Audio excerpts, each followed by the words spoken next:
Assalamualaikum warahmatullahi wabarakatuh. Apa khabar anak-anak? Sambung hari ini PDPR kita dalam topik sistem ekonomi Islam. Kita sambung kepada standard pembelajaran 1.1.2 iaitu tajuk prinsip-prinsip asas sistem ekonomi Islam. Baik, prinsip-prinsip asas sistem ekonomi Islam. Yang pertama adalah akidah, syariah dan akhlak Islam sebagai teras. Bagaimana kita kata akidah itu, syariah itu, akhlak itu sebagai teras dalam ekonomi? Ya, kerana penghayatan iman kepada Allah Subhanahu Wa Taala pada hari akhirat serta memenuhi peraturan syariat dalam kegiatan ekonomi. Maksudnya apa? Beriman kepada Allah. Maknanya kita tahu kalau kita buat, kita tipu, ada balasan, Allah Maha melihat, dan ada balasan di akhirat. Okay, yang kedua, akhlak Islam hendaklah sentiasa diamalkan ketika berinteraksi dalam kegiatan ekonomi. Ya, maksudnya berbudi bahasa, bertimbang rasa, cakap lemah lembut, akhlak. Ya. Jadi teras yang pertama dalam melaksanakan ekonomi Islam ialah akidah, ya, iaitu iman kita dalam hati, syariah iaitu undang-undangnya, dan juga akhlak itu mestilah berpandukan syariat Islam.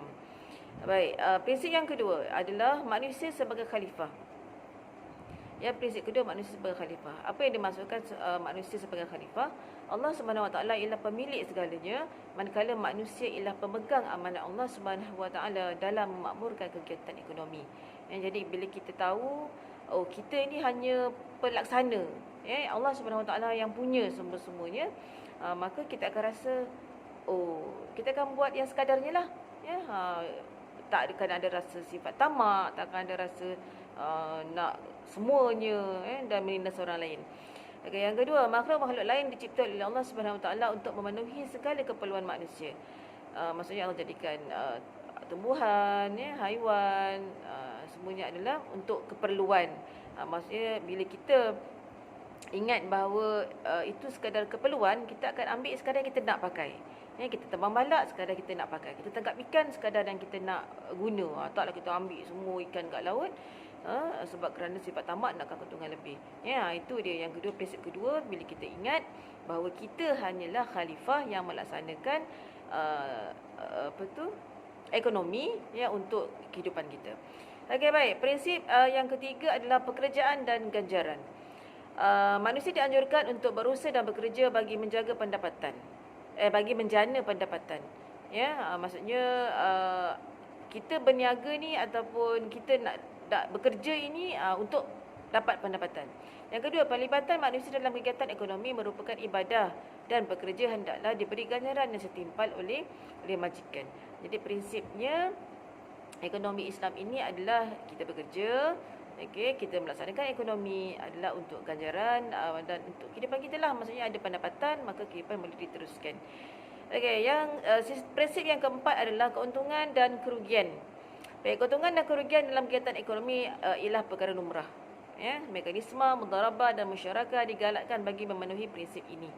Ya, jadi cerita ekonomi ni untung dan rugi itu adalah lumrah lah. Ya, maksudnya apa-apa sistem yang kita guna, ya, kita guna sistem barat, sistem kapitalis, nakkan keuntungan lebih, tapi tetap sebenarnya ada kerugian. Jadi lebih baik kita berpandukan kepada sistem ekonomi Islam. Ya, untung alhamdulillah, ya, rugi pun itu adalah cabaran daripada Allah. Ya, tapi sekurang-kurangnya kita dapat membantu orang lain, ya, kita melaksanakan perintah Allah, ya, kita buat menggunakan sumber alam tu dengan sebaik-baiknya, ya. Dan prinsip yang kelima adalah keadilan sosial. Kegiatan ekonomi mesti membawa keadilan sosial kepada segenap lapisan rakyat. Keperluan hidup asasi individu seperti makanan dan tempat tinggal dijaga dan terpelihara. Ya, jadinya dengan sistem ekonomi Islam, keadilan itu dapat diberikan kepada semua lapisan rakyat. Ya, maksudnya tak ada orang susah yang tak boleh survive, dengan sistem yang kita laksanakan. Jadi kita alhamdulillah di Malaysia ini nampaknya boleh, ya, boleh lagi survive. Tak lagi orang yang tak mampu nak kerja apa-apa, tak boleh nak buat apa-apa, nak jana pendapatan. Ya, cumanya perlu perlu usaha. Ya, perlu usaha. Baik, yang keenam, prinsip keenam, larangan kerosakan dan kezaliman. Sembarang bentuk kerosakan sama ada kepada manusia atau alam sekitar dalam kegiatan ekonomi hendaklah dielakkan.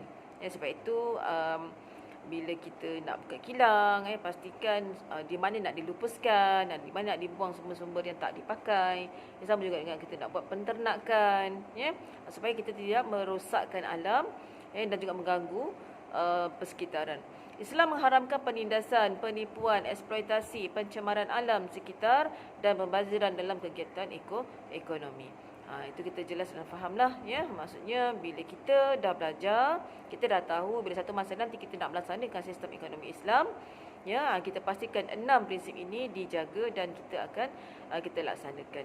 Ya, mudah-mudahan membuka mata bahawa sistem ekonomi Islam ini membantu pelaksanaannya, kesempurnaannya di seluruh kehidupan kita, bukan sahaja untuk mendapat ekonomi ataupun wang, tapi menjaga makhluk yang lain, menjaga alam sekitar, dan akhirnya nanti akan menyebabkan kehidupan kita juga akan harmoni dan diberkati Allah, ya.